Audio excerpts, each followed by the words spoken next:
بسم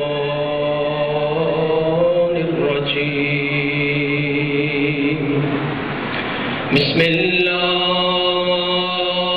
الرحمن الرحيم الحمد لله الذي لا يبلغ مدحته القائلون ولا يحصي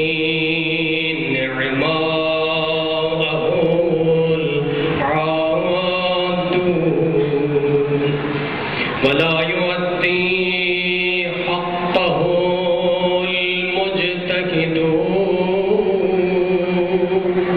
الذي ليس لصفته حد محدود ولا نعت موجود ولا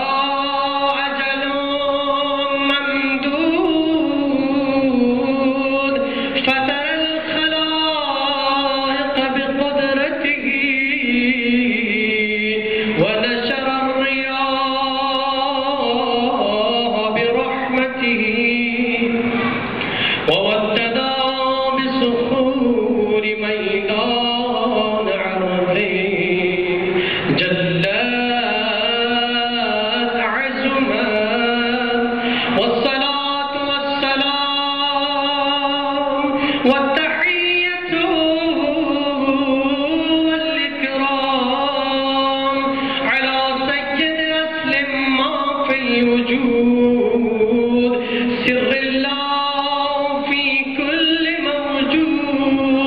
نقطة دائرة الوجود صاحب لواء الحمد في مقام المحمود الخاتم لما سبق والفاتح لمن غلق المعلن الحق بالحق بالقاسم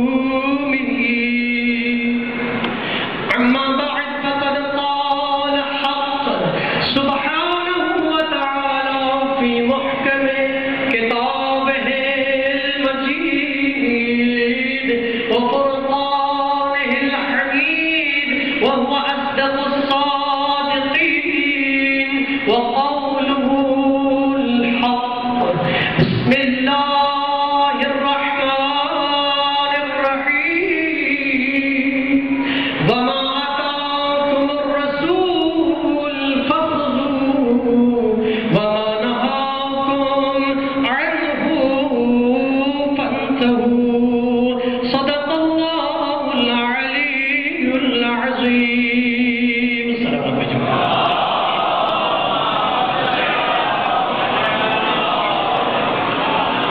امام زمان عجل اللہ تعالی فرجہ الشریف کا ظہور پرنور قریب ہے سلامتی امام زمانہ میرے ساتھ مل کے پڑھیے گا بسم اللہ الرحمن الرحیم اللہم کل ولیک الحجت بن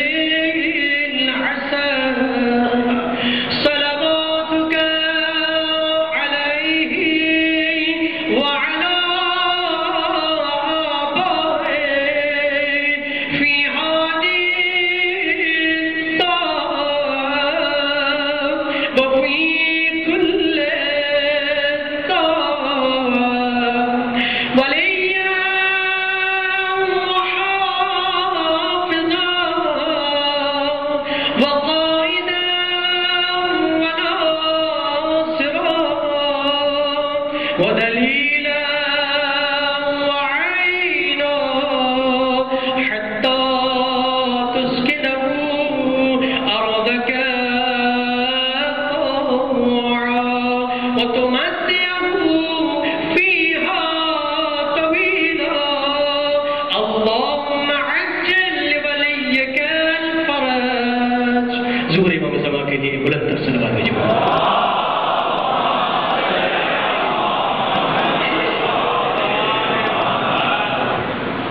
عزاداران سید الشہداء، مبادیان حیدر کرہ، عاشقان مہدی اجل اللہ تعالی فرجہ الشریف،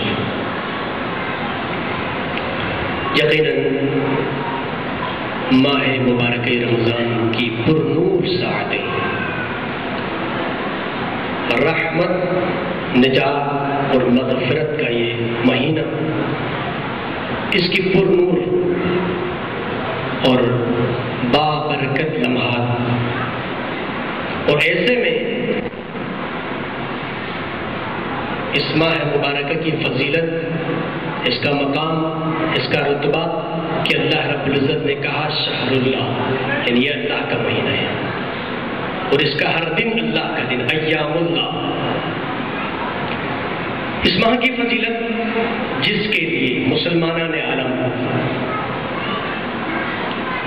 سال میں 11 مہینہ انتظار کرتے ہیں اس ماہ کی فیوزات کو حاصل کرنے کے لیے. سال میں 11 مہینہ اس ماہ مبارک رمضان کا انتظار ہوتا ہے. لیکن کتنے خوش قسمت ہیں وہ اہل بیت کے چاہنے والے ہیں، وہ اہل بیت کے ماننے والے محبان اہل بیت کہ جس محفل میں، جس مجلس میں شریک ہیں، جس کے لیے کہا گیا ذکرہم ایام اللہ، ذکرہم ایام اللہ، ان اہل بیت کا ذکر ایام اللہ میں شمار کرا دیا گیا. لہذا اس فرش ادا کی فضیلت، اس کی نورانیت، اس کا مقام و مرتبہ اتنا بلند ہے کہ یہ افتتاح زمین کا یہ ٹکڑا جہاں پر حسین ابن علی اہل بیت کا تذکرہ ہو رہا ہے، آسمان میں آسمانی ملائکہ کو اس طرح چمکتا ہوا نظر آتا ہے جس طرح زمین والوں کو آسمان میں ستارے چمکتے ہوئے نظر آتے ہیں. جب یہ چمکتا ہوا زمین کا ٹکڑا جب آسمان میں ملائکہ دیکھتے ہیں تو کچھ مقرب ملائکہ، کچھ مقرب ترین فرشتے اللہ کی بارگاہ میں اجازت طلب کرتے ہیں، اے اللہ ہمیں اجازت دیجیے، ہم زمین میں اس فرش اعلیٰ میں جانا چاہتے ہیں. بس وہ مقرب اللہ کے فرشتے زمین میں اس فرش اعلیٰ میں تشریف لاتے ہیں. اس کی نورانیت سے، اس کے فیوزات سے جو کچھ حاصل ہوتا ہے، جب لے کے دوبارہ ملائکہ کی محفل میں جاتے ہیں تو ملائکہ جو وہاں پہ موجود ہے اس محفل میں ایک ایسی خوشبو محسوس ہوتی ہے. ملائکہ سوال کرتے ہیں کہ یہ کیسی خوشبو ہم سونگ رہے ہیں، محسوس کر رہے ہیں. تو یہ ملائکہ جو زمین پر فرش اعلیٰ میں تشریف لائے تھے یہ کہنے لگے، یہ جواب دینے لگ جائیں گے کہ ہم فرش اعلیٰ پہ گئے تھے، حسین کی مجلس میں گئے تھے، اہل بیت کا تذکرہ سن کے آئے تھے، آتے تھے متبرک ہو گئے، اتنی عظیم خوشبو ہم لے کے آئے. اور اس کی فضیلت میں کیا بیان کروں، بس اتنا کہ فرش مجلس پہ فاطمہ زہرا، فرش مجلس پہ فاطمہ زہرا لمحہ لمحہ شمار کرتی ہے. فرش مجلس پہ فاطمہ زہرا لمحہ لمحہ شمار کرتی ہے. مومنوں جلد آؤ مجلس میں فاطمہ انتظار کرتی ہے. بس جب سیدۃ النساء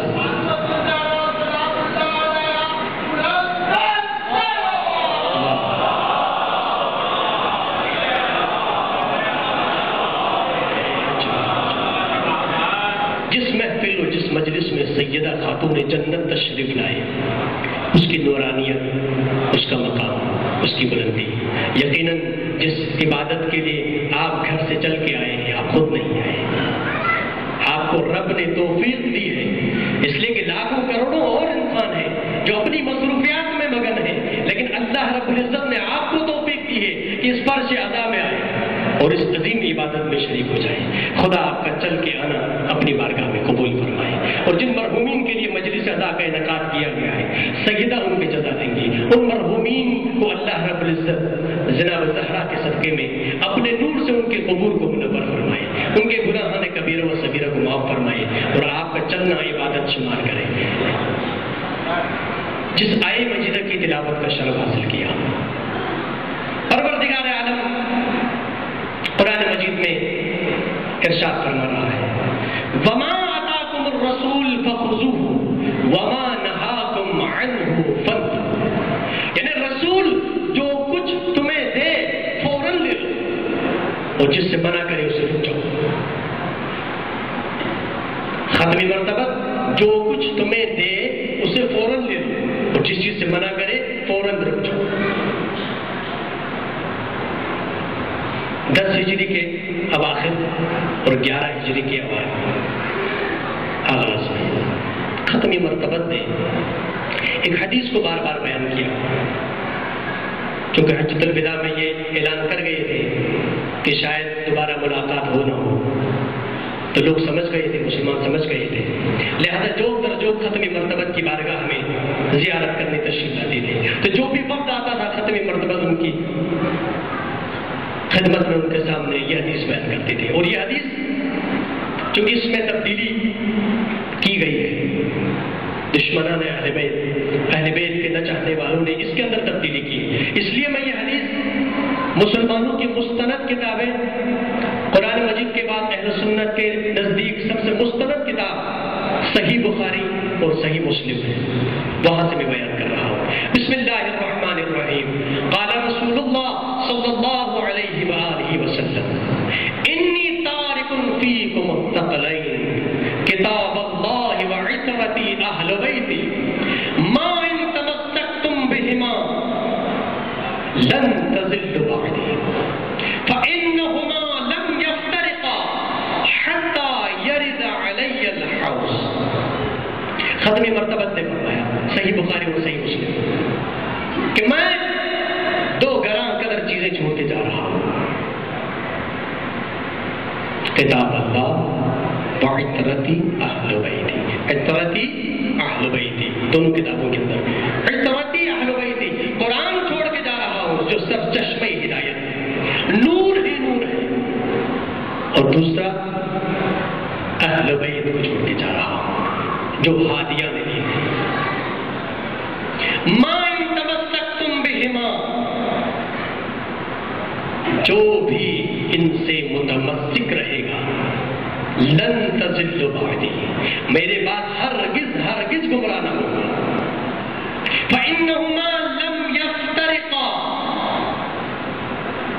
یعنی ان کے اتحاد کے بارے میں فرمایا کہ یہ آپس میں اس طرح ملے ہوئے قرآن اور اہل بیت، ان کا آپس میں ایسا رشتہ ہے، ایسا اتحاد ہے، لم یفترقا کبھی جدا نہیں ہوں گے، حتی یرد علی الحوض، یہاں تک کہ حوض کوثر میں مجھ سے ملاقات کریں گے۔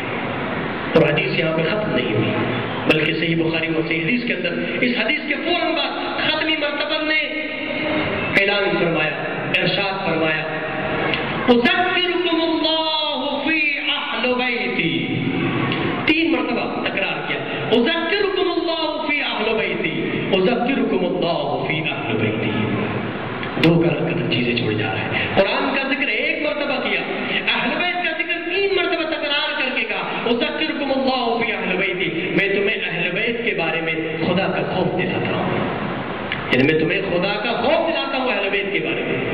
کتنی دور اندیشی ہے، ختمی مرتبہ جانتے ہیں آنے والا وقت، آنے والا زمانہ اہل بیت پر کس طرح کا آئے گا، کتنے ظلم کے پہاڑ توڑے جائیں گے، لہذا بار بار اصرار کیا، بار بار تکرار کیا کہ اہل بیت کے بارے میں بھی تمہیں خدا کا خوف دلاتا ہوں۔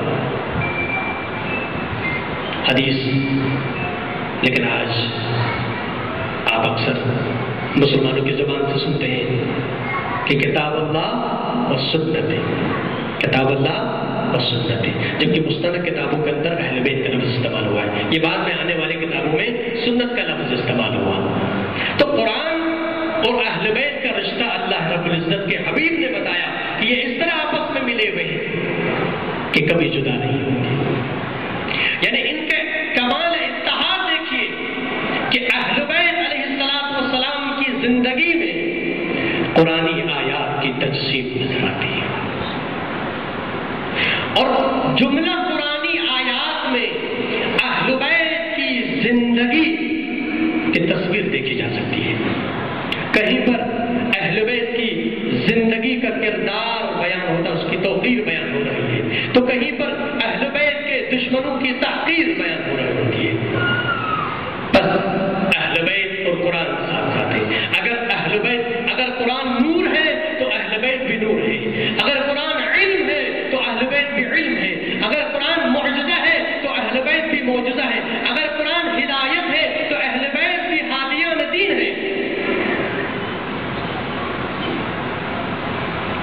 اپنی مرتبہ نے فرمایا بسم اللہ الرحمن الرحیم مثل اہل بیتی کمثل سفینۃ النوح فمن رکبها فنجا ومن تخلف عنها فغرق وغرق. ختمی مرتبہ نے فرمایا اہل بیت کی مثال نوح کے سفینے کی ہے کہ فمن رکبها فنجا، جو اس میں سوار ہوا وہ نجات پا گیا. ومن تخلف عنها فغرق وغرق، جس نے اس سے منہ موڑ لیا وہ غرق ہو گیا، وہ تباہ ہو گیا، وہ برباد ہو گیا. اگر زندگی چاہتے ہو، بقا چاہتے ہو، تو آؤ اہل بیت کے سفینے میں سوار ہو جاؤ. اب یہ اہل بیت کا لفظ آپ کو پسند نہیں آیا، لہذا سنت کا لفظ استعمال کیا. لیکن جب احادیث کے اندر سنت کا لفظ استعمال کرو گے تو قرآن میں کیا کرو گے؟ قرآن میں تو جا بجا کہتا ہے بسم اللہ الرحمن الرحیم. قرآن کیا کہتا ہے؟ انما يريد الله ليذهب عنكم الرجس اهل البيت ويطهركم تطهيرا.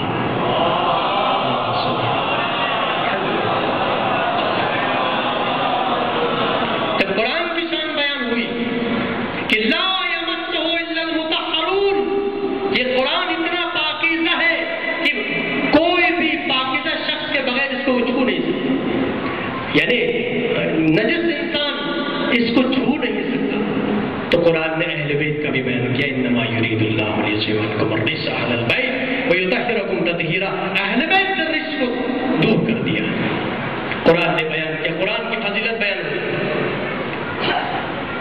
وَكُلُّ شَيْءٍ أَحْصَيْنَاهُ فِي إِمَامٍ مُبِينٍ. جب قرآن کی فضیلت بیان ہوئی وَلَا رَطْبٍ وَلَا يَعْبِسٍ إِلَّا فِي كِتَابٍ مُبِينٍ، یعنی قرآن کی فضیلت بیان ہوئی کہ قرآن کے اندر ہر خشک و تر کا علم موجود ہے. تو اہل بیت کے بارے میں کیا ارشاد ہوا؟ وَكُلُّ شَيْءٍ أَحْصَيْنَاهُ فِي إِمَامٍ مُبِينٍ، ہم نے ہر شے کو امام مبین میں گھیر دیا ہے. تو یہ اہل بیت ہے، اس سے متمسک رہو گے تو نجات پاؤ گے. اس لیے کہ تاریخ میں جب بھی اللہ کے دین کو خطرہ محسوس ہوا تو یا علی نے اس کی حفاظت کیا، اولاد علی نے اس کی حفاظت کی. تاریخ میں اور اسلام میں تین ہی چیزیں ہیں: مسلمان، اسلام، بانی اسلام رسول خدا. یہ تین ہی اہم چیزیں ہیں.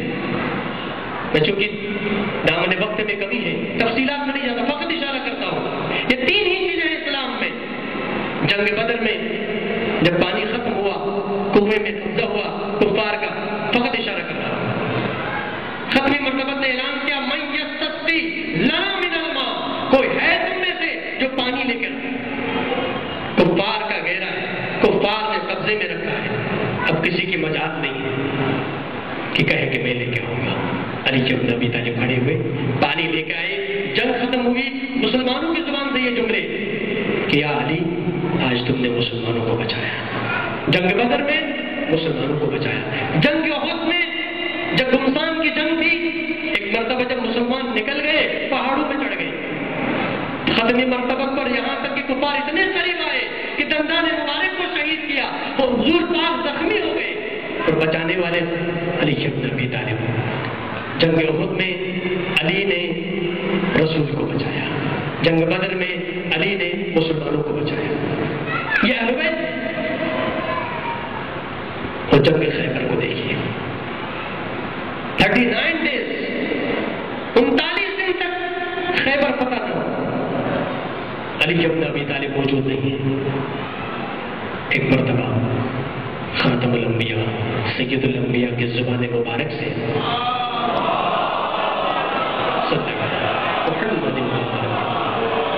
یہ زبان مبارک کا مقام کیا ہے قرآن نے بیان کیا. بسم اللہ الرحمن الرحیم وما ينطق عن الهوى ان هو الا وحی یوحی. یہ زبان ایسی زبان ہے، اتنی پاکیزہ زبان ہے، تب تک حرکت میں نہیں آتی جب تک وحی الہی نہ آئے. یعنی خدا کہے گا تو یہ زبان حرکت میں آئے گی. جو کچھ خدا کہے گا وہی کچھ ختم مرتبت ارشاد فرمائیں گے، وہی ختم مرتبت نے دیکھا. ایک مرتبہ اسلام 39 days پتہ نہ کر سکے. اللہ کے اس حبیب کی زبان سے یہ جملے ادا ہوئے. بسم اللہ الرحمن الرحیم ناد علی مدحر العجائب تجده اولا لك في النوائب كل هم وغم سينجلي بعظمتك يا الله بنبوتك يا محمد بولایتك يا علی یا علی. اور اس جملوں کے بعد ختمی مرتبت نے خیمے میں یہ اعلان کیا مسلمانوں میں جو بھی روایات میں ملتا ہے جو بھی علی کے آنے کی خبر پہلے دے گا میں اس کو جنت کی ضمانت دوں گا. توجہ ہے نا ذرا محترم، جو پہلے خبر دے گا علی کے آنے کی میں اس کو جنت کی ضمانت دوں گا. مسلمان اس صحرا میں بکھرنے لگے، کوئی مشرق میں دیکھ رہا ہے، کوئی مغرب میں دیکھ رہا ہے، کوئی شمال کی طرف دیکھ رہا ہے، کوئی جنوب کی طرف دیکھ رہا ہے، لیکن عاشقان اہل بیت بھی موجود ہیں، عاشقان ولایت بھی موجود ہیں. وہ زمینی راستے کو نہیں دیکھ رہے، فضائی راستے کی طرف دیکھ رہے ہیں. بس ایک مرتبہ جب ختم مرتبت کے اس کلمات کی ادائیگی کے بعد علی بن ابی طالب تشریف لائے تو فضائی راستے والے نے پہلے دیکھا اور جنت کی بشارت لی. علی بن ابی طالب آئے، بس میں نے مختصر کیا. علی بن ابی طالب آئے خیبر اسلام کو بچایا. 3 چیزیں ہیں، بدر میں مسلمانوں کو بچایا، احد میں بانی اسلام کو بچایا، اور خیبر میں اسلام مصیبت آئی، مشکل آئی تو اہل بیت کے در پہ آئے. ایک واقعہ عباسی دور ہے، معتمد عباسی نام نہاد خلیفۃ المسلمین بنا بیٹھا ہے. امامت کے 11ویں چراغ حضرت امام حسن عسکری علیہ السلام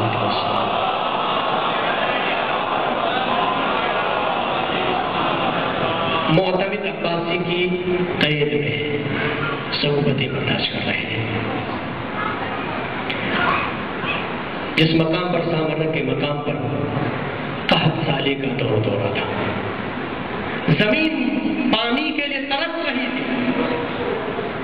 اتنے میں معتمد عباسی خلیفۃ المسلمین نے اعلان کیا کہ کل تمام مسلمان اپنے گھروں سے نکلو اور اس صحرا میں چلو، اور اس صحرا میں جا کے اللہ کی بارگاہ میں گڑ گڑا کے دعا کرو، ابرے رحمت کے لیے دعائیں کی جائے، نماز استسقا پڑھی جائے.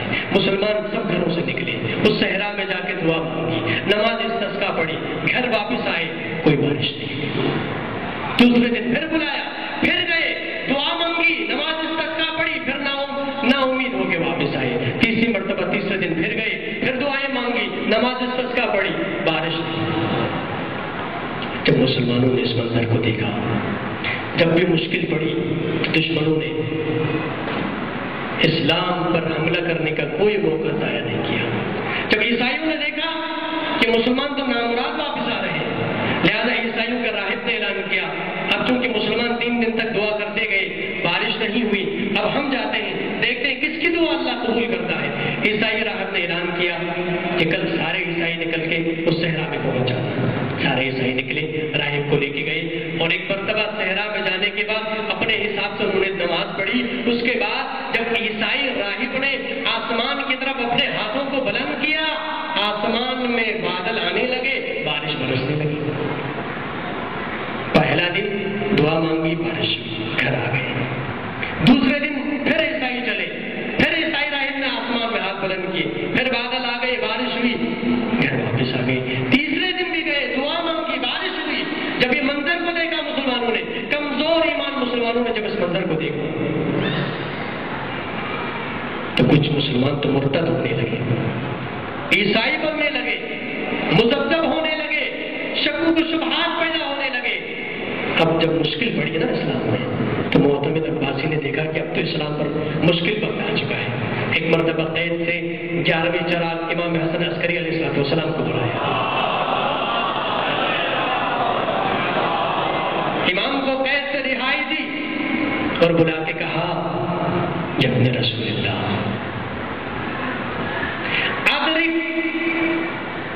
ادرک امت جدک رسول اللہ قبل ان یہلکوا. اے فرزند رسول اپنے نانا کی امت کی مدد کیجیے اس سے پہلے کہ کہیں ہلاک نہ ہو جائے. امام نے کہا سارے قیدیوں کو رہائی ملنی چاہیے کیونکہ مشکل میں پڑا تھا خلیفۃ المسلمین، لہذا سارے قیدیوں کو آزادی مل گئی. امام نے فرمایا کہ کل سارے عیسائی اور مسلمان سب مل کے صحرا میں پہنچ جانا. اب جو جا رہے ہیں فرزند رسول حجت خدا جا رہے ہیں. ایک مرتبہ صحرا میں پہنچے. امام وقت نے اس پادری کو بلایا اور کہا پادری دعا مانگو، پادری دعا مانگو ابر رحمت کے لیے. پادری نے ہاتھ بلند کیے، آسمان میں بادل آنے لگ گئے. ایک مرتبہ فرزند رسول نے ایک شخص کو حکم دیا جاؤ اس کا ہاتھ پکڑ لو اور اس کے ہاتھ سے جو انگلیوں کے درمیان جو چیز چھپائی ہے اس کو برآمد کر دو. وہ جو ہے نا ضرورت ہے. ایک مرتبہ اس شخص نے حکم کی تعمیل کی، پادری کا ہاتھ پکڑا اور انگلیوں کے درمیان ایک ہڈی برآمد کی. اب جب جیسے ہڈی برآمد ہوئی، اب اللہ کے اس حبیب نے فرزند رسول نے اس پادری کو کہا اب دعا مانگو. اب جب پادری نے ہاتھ بلند کیے تو جو بادل آئے تھے وہ بھی جانے لگے، سورج نکلنے لگا. اب وہ دعا پہ دعا مانگ رہا ہے، بارش نہیں ہو رہی. اس ماجرے کو، اس واقعے کو جب سب نے دیکھا تو معتمد عباسی کہنے لگا یا امام، یہ فرزند رسول یہ کیا ماجرا ہے؟ یہ عیسائی راہب کے ہاتھ سے کیا چیز برآمد ہوئی ہے؟ امام نے فرمایا اس عیسائی راہب کے ہاتھ میں اس نے انگلیوں کے درمیان ایک ہڈی چھپائی ہے اور یہ ہڈی کسی نبی کی ہے، گزشتہ کسی نبی کی ہڈی ہے.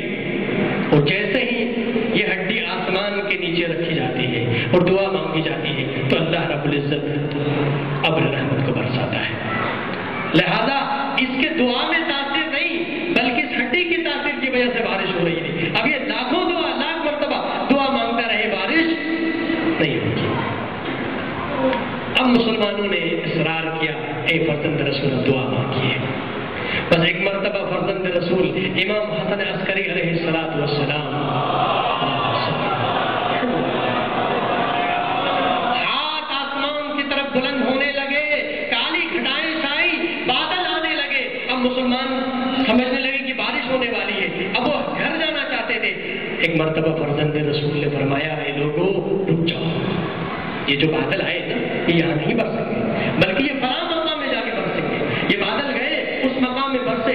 اب جب دوبارہ دعا مانگی پھر بادل آئے، امام نے فرمایا فلاں ایریا میں جا کے برسیں گے. پھر بادل آئے، امام فرماتے ہیں فلاں مقام میں جا کے برسیں گے. اب جو کالی گھٹائیں چھائیں، ایک مرتبہ بادل آئے، امام نے فرمایا اب یہ بادل یہاں برسیں گے. جب بھی اسلام کی کشتی بھور میں پھنس گئی، مشکل میں پڑ گئی، اسلام پر جب حملہ ہوا تو سب نے یا تو علی سے مدد مانگی یا اولاد علی سے مدد مانگی. اسلام کو جو مسلمان کمزور تھے، ایمان والے متزلزل ہو رہے تھے، مرتد ہو رہے تھے، امام وقت نے ان کی اس مشکل کو حل کر دیا.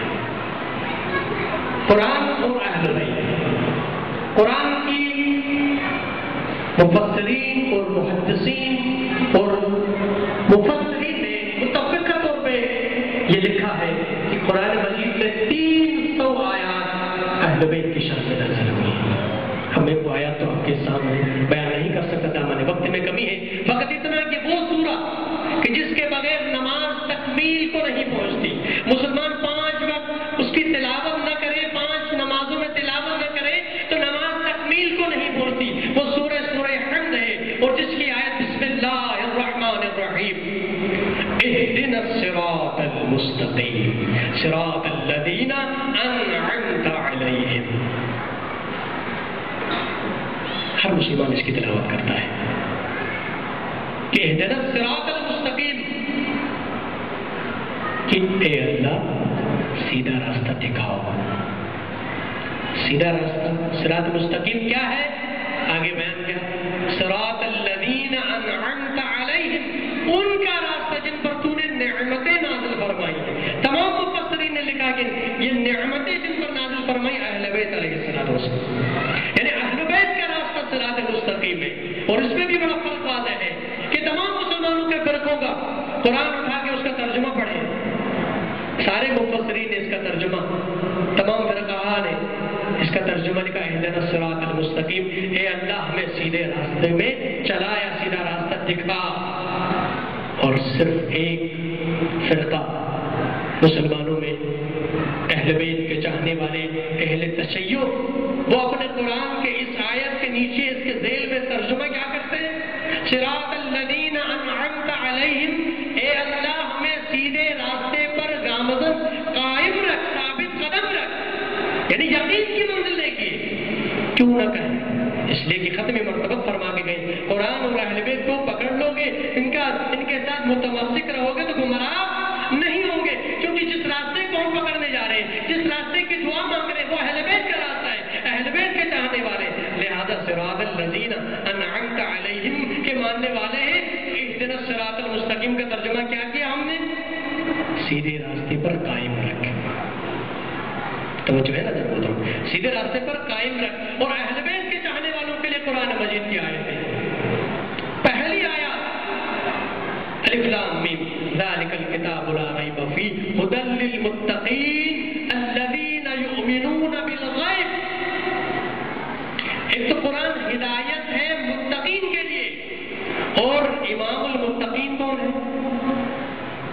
متقین کی ہدایت کے لیے الذین یؤمنون بالغیب، اور مومن کی نشانی کہ جو غیب پر ایمان لاتے ہیں، جتنے غیب ہیں بالکل حجت کبریا، حجت خدا اس وقت پردہ غیب پہ ہے جس پر ہمارا اور آپ کا ایمان ہے۔ الذین یؤمنون بالغیب، وہ صاحبان ایمان جو غیب پر ایمان لاتے ہیں۔ اہل بیت اطہار اور قرآن مجید، ان دونوں کی نورانیت، ان دونوں کی فضیلت، ایک ناطق قرآن ہے، ایک ثابت قرآن ہے۔ علم اگر چپ رہے تو قرآن ہے، علم اگر خاموش ہے تو قرآن ہے، اگر علم بولنے لگ جائے تو اہل بیت اطہار ہے۔ لیکن اتنا کچھ کہنے کے بعد ختمی مرتبت کا، اہل بیت سے محبت کا اظہار کرنے کے حوالے سے متعدد احادیث مبارکہ کے بیان کرنے کے بعد اہل بیت اطہار کے ساتھ کیسا سلوک کیا مسلمانوں نے؟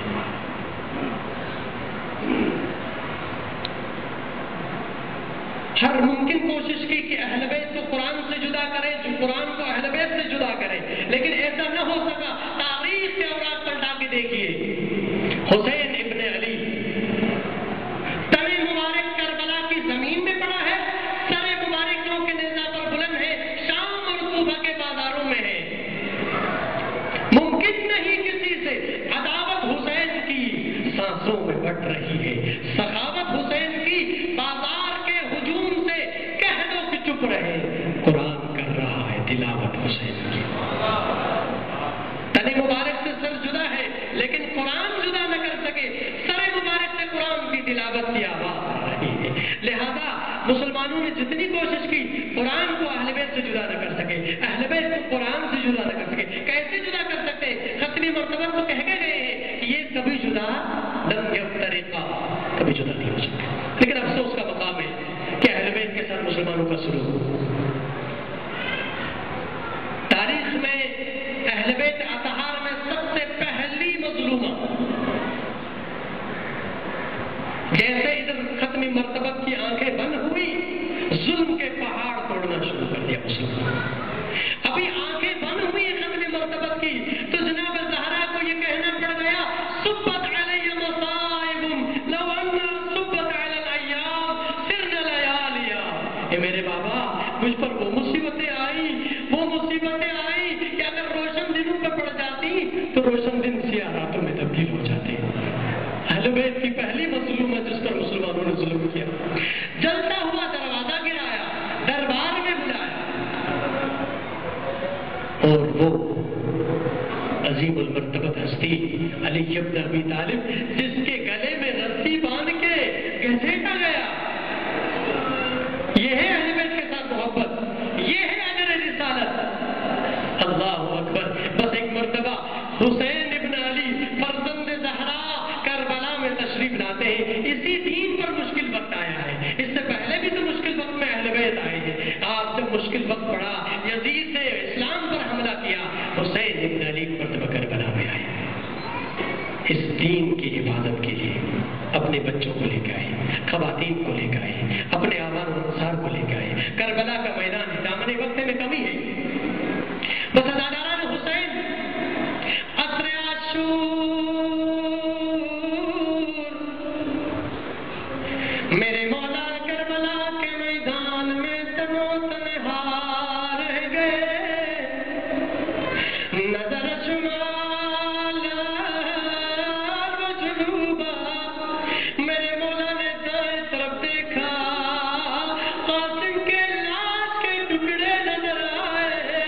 میرے مولا نے بائیں طرف دیکھا، اکبر کا لاشا نظر آیا. لاشوں کے درمیان زہرا کے لال نے استغاثہ بلند کیا. حل من ناصر ینصرنا، ہے کوئی میری مدد کرنے والا. ایک مرتبہ میرے مولا شہیدوں کی طرف مخاطب ہوئے، فرماتے میرے شیروں، صبح سے جب بھی میں نے حکم دیا لبیک کہا کرتے تھے، اے میرے شیروں جواب کیوں نہیں دیتے؟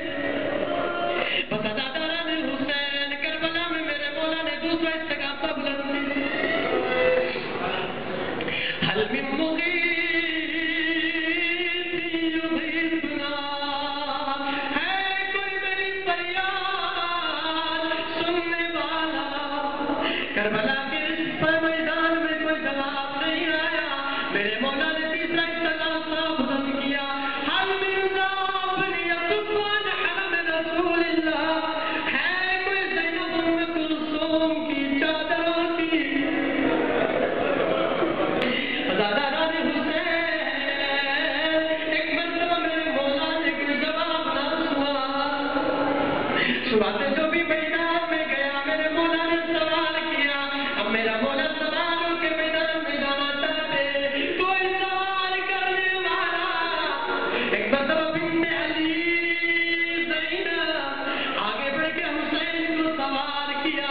بس میں مختصر پڑھ رہا ہوں. ایک مرتبہ حسین نیام سے تلوار نکال کے یزیدی فوج پر حملہ کیا. دوران جنگ میرے مولا نے آسمان کی طرف نگاہ کیا. آواز آئی ہوگی، یا ایتھا النفس المطمئنہ ارجعی الی ربک راضیۃ مرضیہ فادخلی فی عبادی وادخلی جنہ. اے نفس مطمئنہ کے مالک واپس پلٹ جا، رب تجھ سے راضی ہو گیا. بس میرے مولا نے تلوار نیام میں رکھی، واپس پلٹنا تھا. یزیدی فوج نے چاروں طرف سے حملہ کیا. کوئی تیر پھینکتا ہے تو کوئی پتھر مارتا ہے تو کوئی نیزہ مارتا ہے. ایک مرتبہ ایک ملعون نے گرز سے حسین کے سر پر وار کیا. بس ادادارو زیارت ناہیہ میں امام زمان رو کے فرماتے، سلام اس شخص مظلوم پر جس کا لاشا نزین پر تھا نہ زمین. بس حسین نے آخری سجدہ بتا لایا، سبحان ربی الاعلی و بحمد. شمر ملعون آگے بڑھا، گردن حسین پر سوار ہوتا ہے، خنجر حسین کے گلے میں چلانا چاہتا ہے. مولانا زبردست مصائب میں پڑھا کرتے، یہ وہ منظر تھا جسے نبیوں نے آسمان میں دیکھا. ایک ایک نبی نے اپنی جگہ چھوڑ دی اس منظر کو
الہی بحق الحسن وانت المحسن، الہی بحق الحسین انت قدیم الحسان۔ اے میرے اللہ ہماری اس قلیل عبادت کو اپنی بارگاہ میں قبول و مقبول کر۔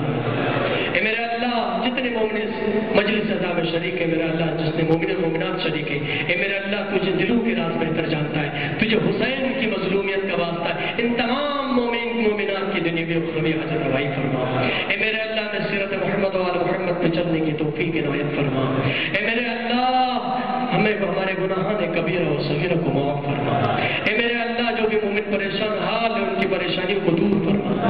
اے میرے اللہ جو بھی مومن مقروض ہے قرض ادا کرنے کی توفیق عنایت فرما۔